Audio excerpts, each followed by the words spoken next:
Fulani, oh gidan Fulani. Assalamu alaikum masu kallon mu da kuma sauraron mu.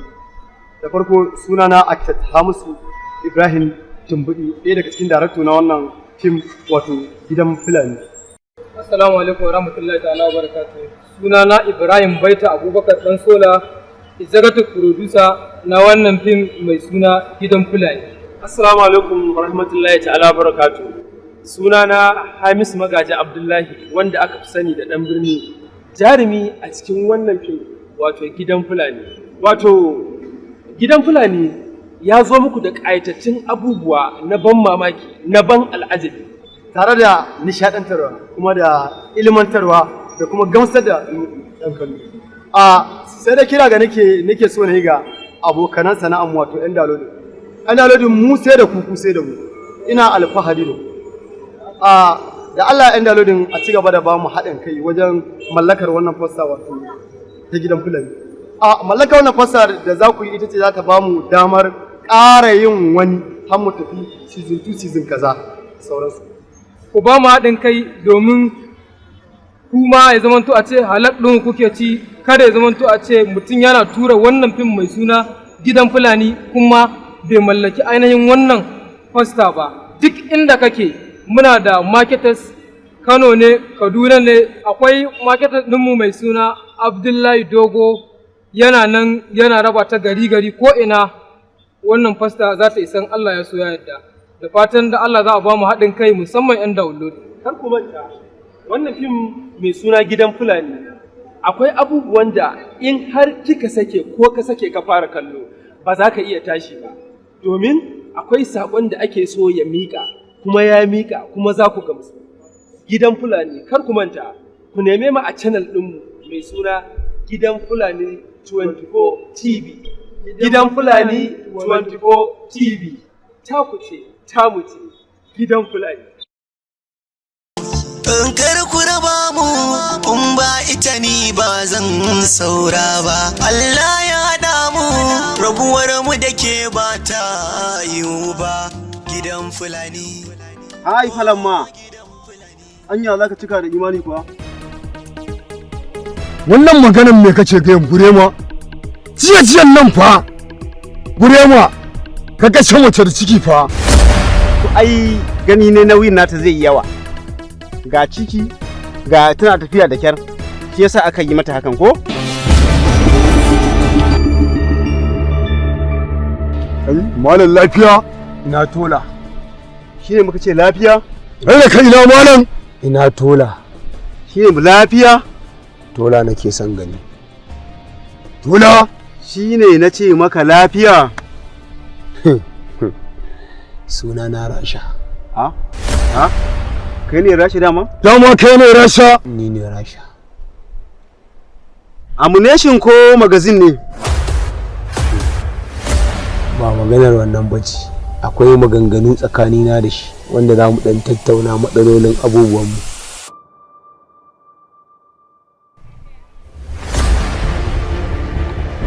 Ta mu iya zuwa.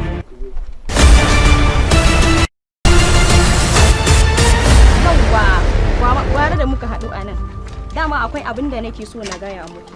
To dama kun san me yasa nake, amma kuma ai ba zai yi mu fara maganan nan ba saboda su Laure ba su ƙara so ba. Ni ma dai na ga shiru, ko lafiya ga masu nan ta hudu.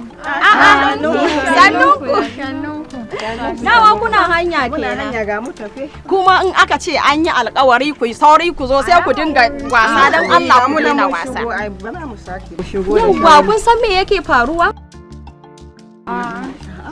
Saboda kun san wancan karon mun je ruga maganan wannan wasan dai da aka saba dai kun sani, an riga yanzu an kawo mana gayyata har gida cewa za mu je. Kafin ma in karasa zan yi jan kunni, wannan fa karfa aje kowa ya tsaya akan saurayinsa. Gaskiya ne. Ba ruwan kowa da saurayin kowa. Kuma bayan haka kada ki ga an bugi mijinki ki kama kuka. Wannan dai da ni kike. Kamar ya da ke nake. Kin ji ki fa da wani magana, kuna ji fa? To mu da yanzu an yi shawara muka zo a yanki. A ba ka ku magana. Ku yi shirin da ni. hakuri kun shiru na ce ai magana nake yi kuma dole na faɗa saboda na ya za a yi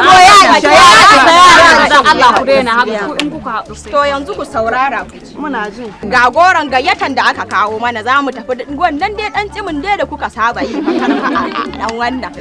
To gashi.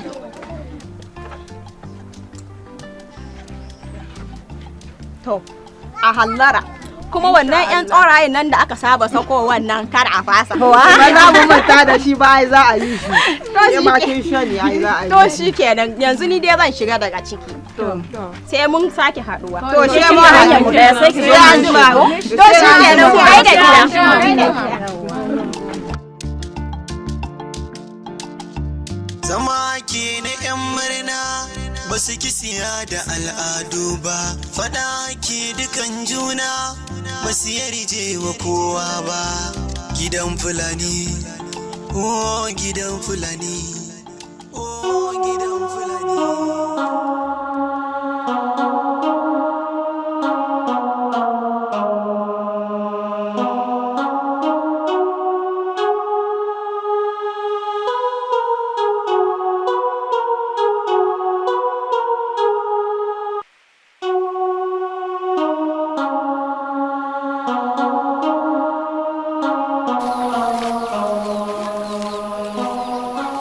Daughter,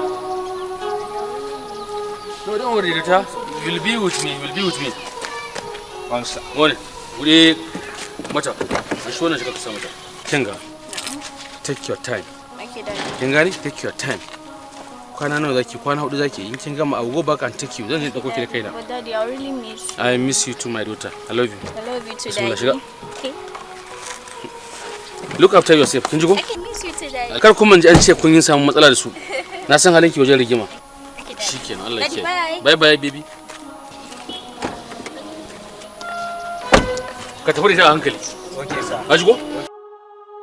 Okay, sir. Ka ji ko? Okay, sir.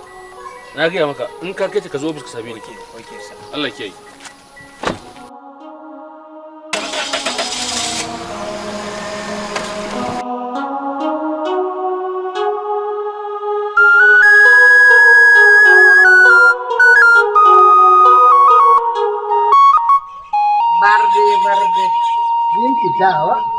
Barde nawa barde ina kaunar ka barde.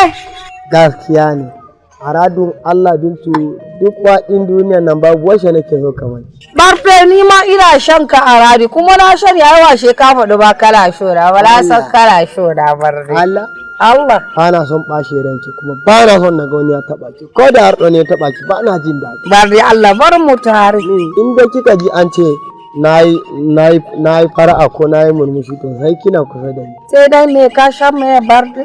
A kin faɗa. Ina ji kaman a raina barde ba za mu yi aure da kai ba. Wadda izashin banza ne.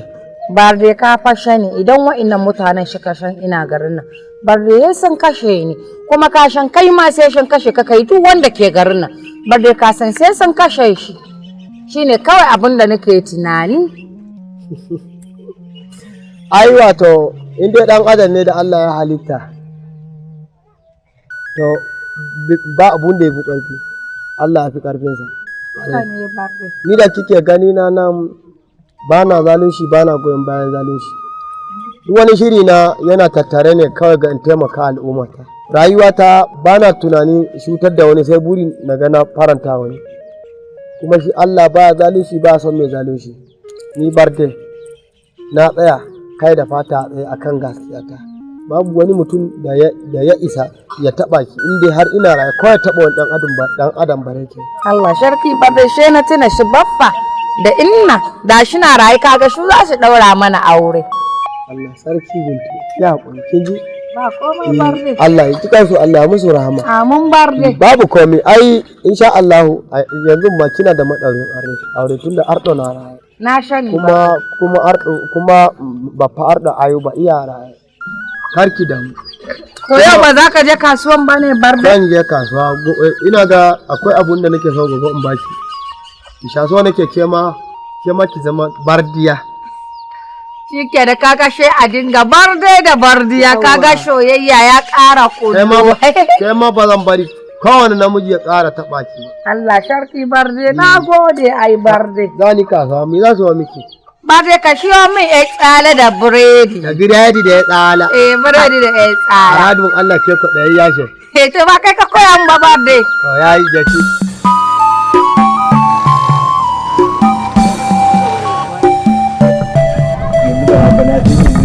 Kana shirye akan wannan gagarumin biki da za a yi.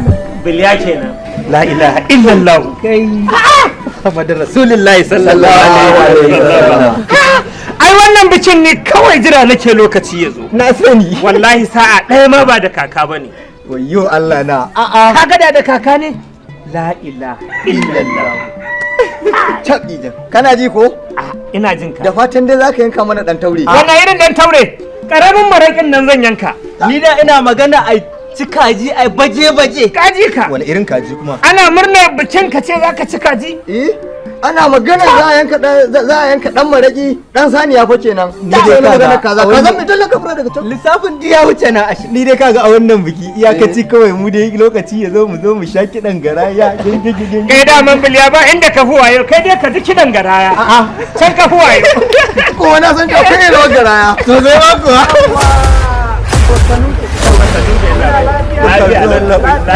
Ina shi mai unguwar yake ne? Mai unguwa yana ciki. Yana ciki. To ina abunda kuka tanadan mana an ce kuna da biki ko? Gaskiya ne. To ya abun yake ne ka? Ai shaura sati daya ko? Haka ne. Rana ita yau. Ina angon ne. Ango yana ya dan fita. Kai ba dauke shi zami ba da Allah an dauke shi zami gaba ɗayan ku ba ku zama a nan ka. Gaskiya ne yalla. Ku gane. A matsayina na Rasha nan yanki na ne. Kuma babu wani mahaluki da ya isa zo nan ya aiki in ba ni ba. Rasha da Allah ka bani wa'annan mutane kan ba yi musu akai ba wallahi ba su jin magana wa'annan mutane ka. Allah wallahi kudin suna wajen me. Allah an hada ta gani an hada. Na zuwa. Ba wani mahaluki da ya isa zo nan yankin ya aiki in ba ni ba. Saboda haka shi mai unguwa ya san da zuwan mu. Mun saba yin haka tsakaninmu da shi. Duk wata sabga da za a yi ana ajiye mana namu. Maganar ango ba ɗaukarsa zami ba. Shi ne fa. Mu gane shi ne saboda indan ba a fitan mana da haƙinmu ba. Wallahi tallahi ko Allah ko Allah wallahi ko kun gani ko. Yaushe za ku kawo? Sassafa za mu zo ne dama. Sassafa za mu kawo. Allah ko Allah ya dawo. A ba komai tunda za su kawo. Idan ba a kawo ba. Rasha wallahi wa'annan mutane ko Allah ko an Allah da za in ba su kawo ba wallahi na rantsi da wanda ya bani ikon zuwa nan sai ne wa area nan fitiki ga ya musu da wallahi wannan mutane ko ga ya musu wannan mutane ko ya hakuri dan Allah za a kawo da sassa ba haka ba bala da wuka yana ka ga dai maganar da muke gaya muku wallahi gobe da sassafe wallahi mu zo a je a karɓo kuɗin nan mu je mu karɓo. In Allah da gobe da sassafe zan je yanzu ma an na shiga zan yi wa mai unguwa magana. Yau abin mu je mai magana kuma ka san wannan ko in dai ana so a yi bikin nan lafiya a tahi a gwangwaje. Ai a ba su kawo shine a ba su ne a ba su sallame. A ba su je in ga mai wai dan Allah wannan masifar da mi te kama. Ka gani kai a ba su kuɗin nan kawai. Ba na son maganan nan.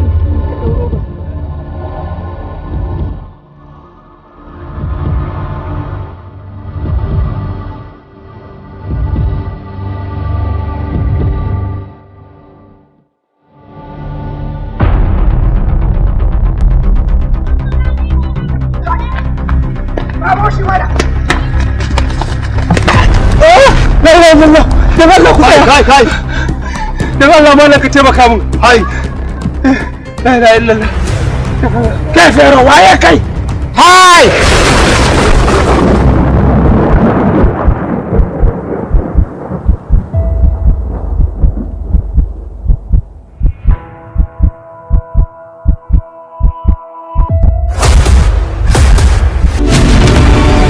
wannan karan saurayi ake so a samu matashi baki titirna wanda hancin shi dan danna ciki bakin ya bude to kamar shi ake bukata.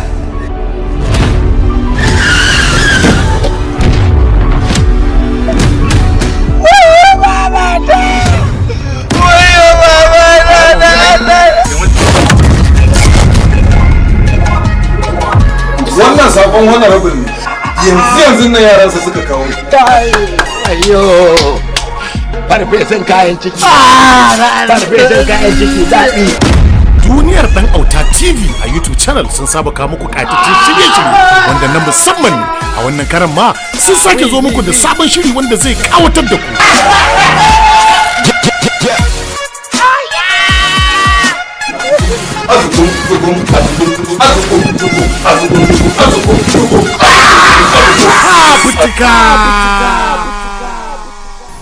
Ai tunda ake kai masu sabis ba a taba kai mai sabis iri na ba.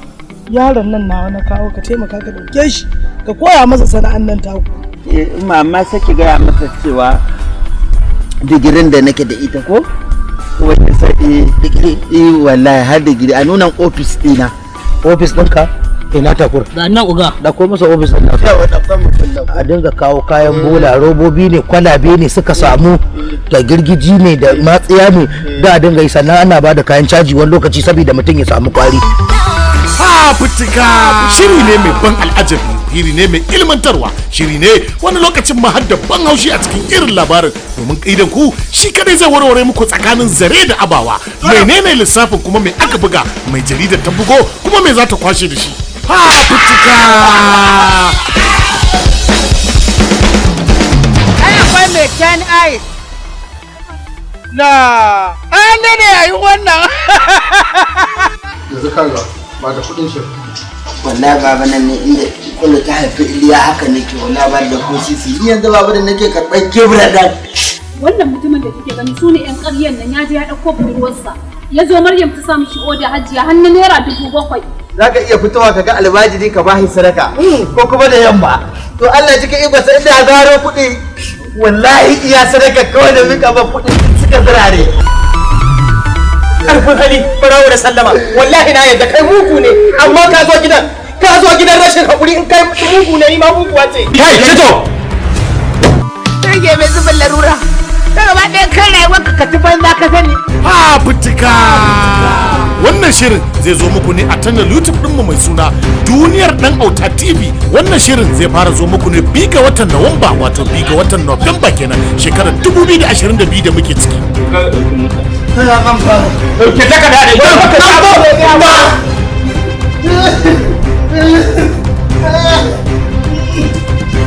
wayo Allah. Fitika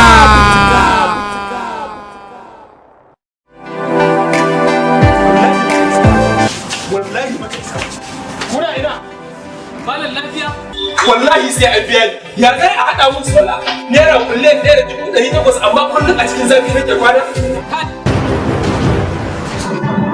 Ani wannan ban ma san sa ba dan kamfanin mu bane. Kamar ya zaka ce ba dan kamfanin bane. Kaga wallahi ba isa ba wallahi sai an biya ki. Kaga malam da Allah da Allah gam wallahi ba lafiya ba mau cine ya kasa da samun lafiya me faru akan me mun ne da 1,800 suka hada mun sola kullun a cikin zafi wallahi a cikin zafi an fara ba ya iya bacci wallahi sai an biya wannan ai ba dan kamfani kamar ya ina da kanka na ji ka zo da shi wallahi sai an biya ba inda da a fata wallahi sai an biya wannan ai ba ce kanka ba kamar ya ka gani ko ma ya tsari nake yi gari wannan da sai ne nake yanka akwai wasu da nake bayarwa na quotation haka sunan zuwa ka gani da za ka shigo ba ku duba sayan bane ka gani wannan ba namu bane kaga malam dan Allah ku je ku ba mu kuɗi muna da fa a'a kai ta za a yi haka ba ai na gidan kai ni gida na da kuje Umar ma hada mutum 10 za mu je kusan da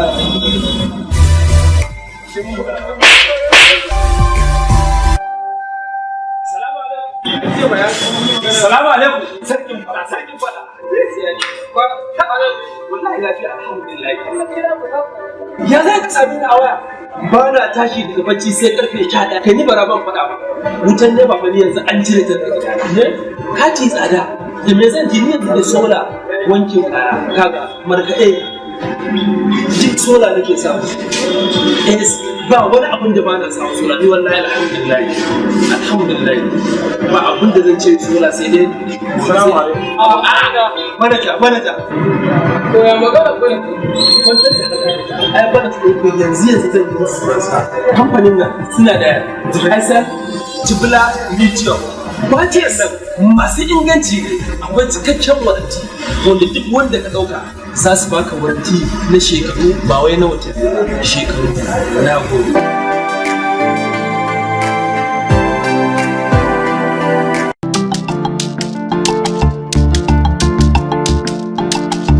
Zama ke na 'yan murna ba su kisiya da al'adu ba, fada ke dukan juna ba su yarje wa kowa ba.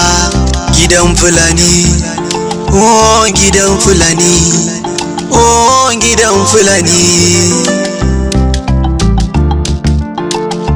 Makiyayan suna kuka, manoman suna kuka, ba su san jaja a suna ba. Gidan Fulani, iye gidan Fulani, gidan Fulani, oh gidan Fulani. A gidan Fulani munafincin su bai buya ba, a gidan Fulani hasabibancin su bai buya ba. Gidan Fulani, oh gidan Fulani, a gidan Fulani akwai rikici da bai buya ba. Duk da suna da mai horo, bangon mana su bai tsira ba, wasu garkar su ba 'yanci a sanya su kan bauta. Gidan Fulani, wayo Allah Fulani, na rantse ko menene zan yi a kayanki, kuma na ansa bai zama aibu ba ina soki. In kar ku raba mu, in ba ita ni ba zan saura ba. Allah ya haɗa mu, rabuwar mu da ke ba ta. Hello everybody. Today we are going to build the history of Igbo people from the colonial era to the present day. The Igbo people, one of the largest ethnic groups in West Africa, occupy the southern part of Nigeria, known for their strong tradition of republicanism, trade, migration, and community leadership. The Igbo have played a foundational role in the social, political, and economic history of modern Nigeria. Their experience from the colonial era to today reflect resilience, cultural pride, and remarkable adaptability in the face of change. Number 1. The Igbo before colonial rule, a foundation for what was come. Before the arrival of European colonizer, the Igbo lived in decentralized but highly organized societies. Unlike many centralized African kingdoms, such as the Oyo Empire or Sokoto Caliphate, Igbo communities were governed by a republic Western known as indirect democracy. Leadership rests in the hand of Oha, the citizenry, council of elder, title holders such as Indichi and Aje, and Great Association. Key features of traditional Igbo society include: number 1, egalitarianism. No single king ruled the entire Igbo nation.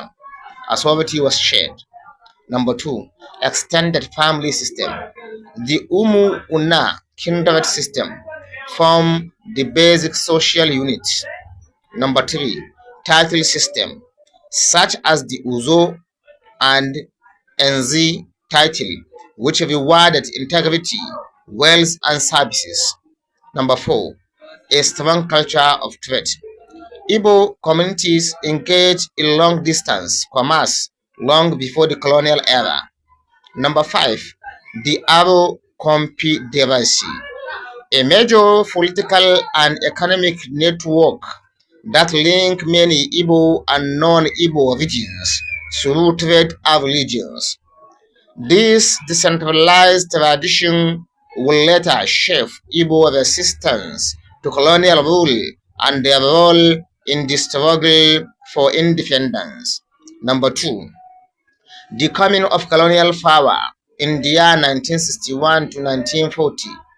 Although British influence in the Niger area began in the mid-18th century through Christian missionaries, explorers, and trading companies, the Igbo interior was not fully brought under colonial rule until the late 19th century.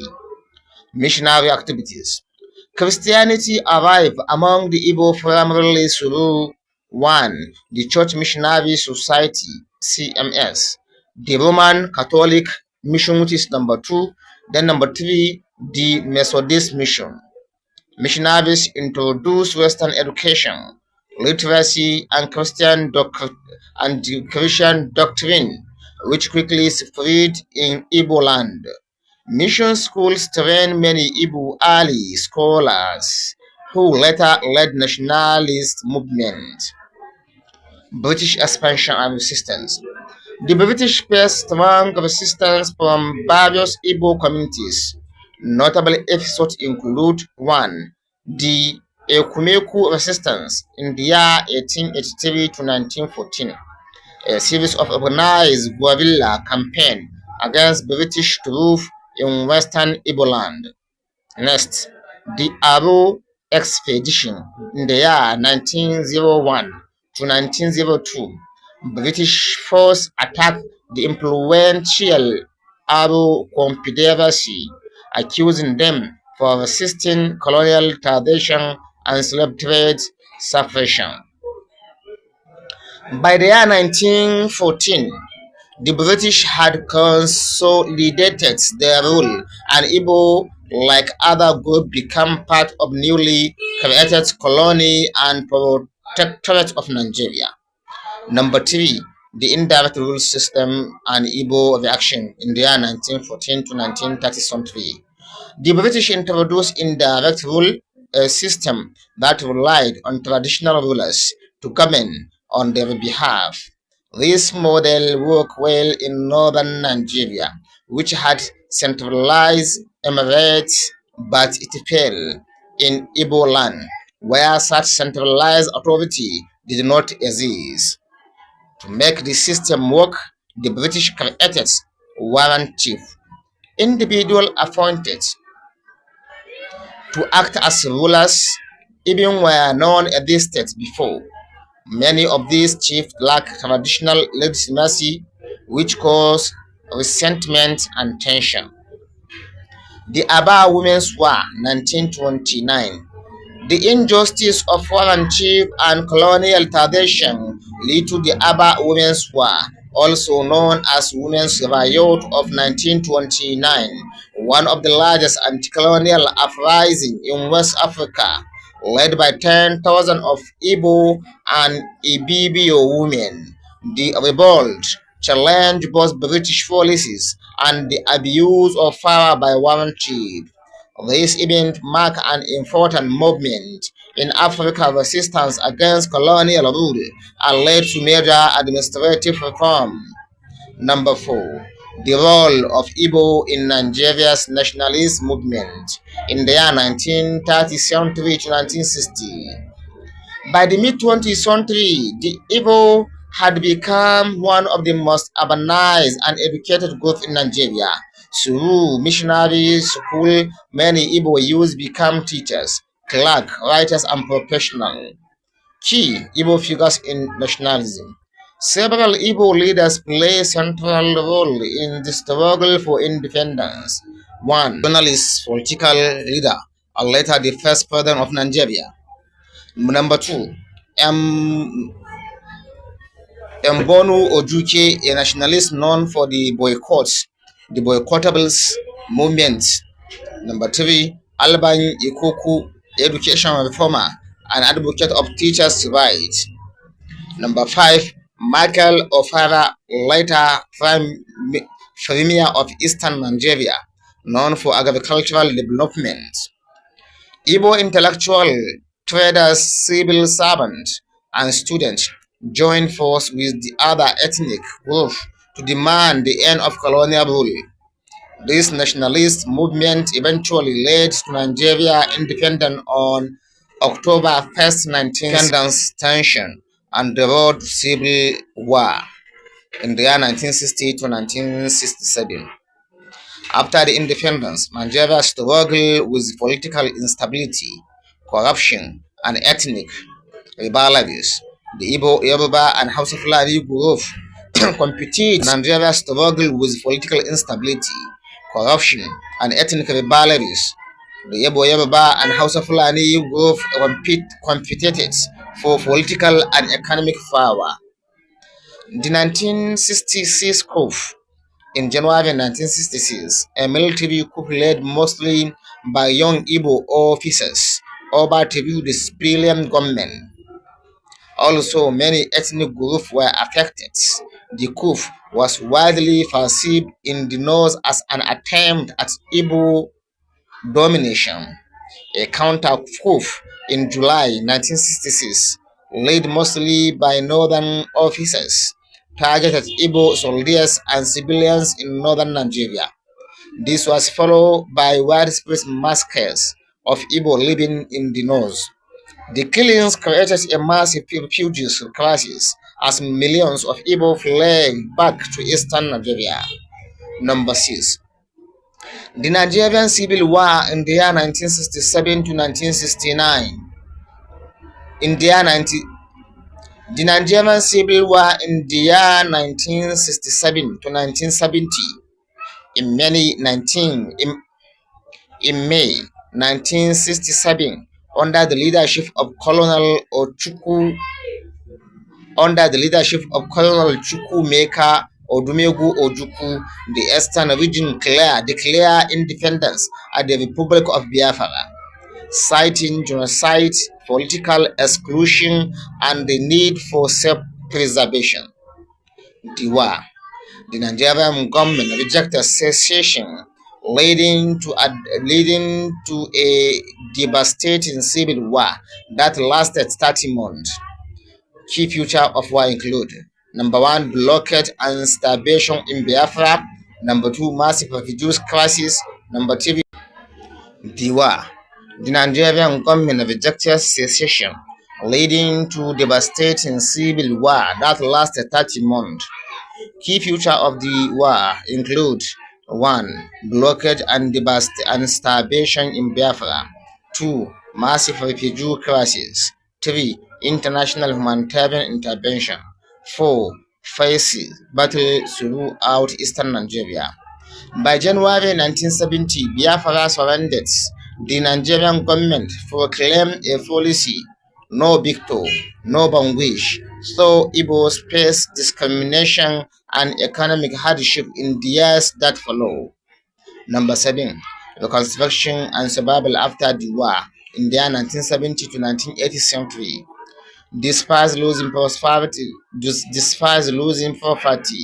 saving, and political influence, the Igbo people rebuilt. Despite losing property, savings, and political influence, the Igbo people rebuilt their lives with a remarkable resilience through entrepreneurship, trade, education, and migration. They have established themselves across Nigeria. Igbo strengthening in the first war era. 1. Commerce. Igbo traders dominated markets nationwide. 2. Education. Many pursued higher education, becoming doctors, engineers, lawyers, and academics. 3. Migration. Igbo people resettled in virtually every part of Nigeria and many countries around the world. Number 5. Industry. The East became a hub of small-scale manufacturing and innovation. Number 8. Politics and Igbo identity in contemporary Nigeria in the 1990th century to 2000th century.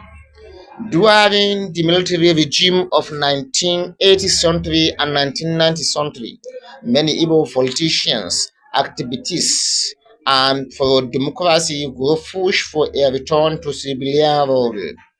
The establishment of democracy in 1999 offered new political opportunity, but many Igbos continue to feel politically marginalized compared to other regions.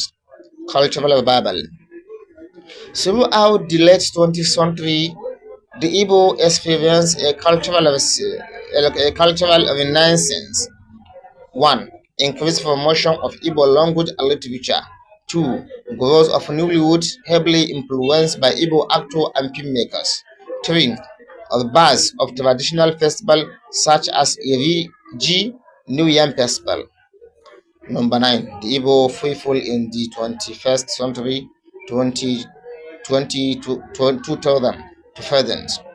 Today, the Igbo people are recognized for their global footprints and influence. Economic influence. Igbo entrepreneurs dominate many sectors like auto parts, electronic manufacturing, real estate, import and export, transport, and logistics. Cities like Aba, Onitsha, Innewi, and Enugu have become major commercial and industrial centers. Global diaspora. Millions of Igbo people live in the United States, the United Kingdom, Canada, Germany, China, Ghana, South Africa. The diaspora contributes significantly to the economy and promotes Igbo culture worldwide. Modern challenges. Political exclusion and call for restructuring, the rise of separatist agitation like IFOF, non-violent but controversial, language preservation issue among younger generation, economic inequality and underdevelopment in some southeastern states. Despite these challenges, the Igbo continue to thrive through innovation, education, and global entrepreneurship. Number 10. The Igbo today, a people of resilience and excellence from the colonial era to the present day. The Igbo story is a story of A. Survival despite political setback. B. Entrepreneurial spirit that drove the Nigerian economy. C. Commitment to education and excellence. D. Cultural pride that endures across the continent. The Igbo people remain one of the most dynamic ethnic groups in Africa, shaped by history, strengthened by adversity, and united by culture. This is the end of the history of Igbo people from Nigeria. Thank you for watching our channel, and also don't forget to subscribe our channel for more videos. Thank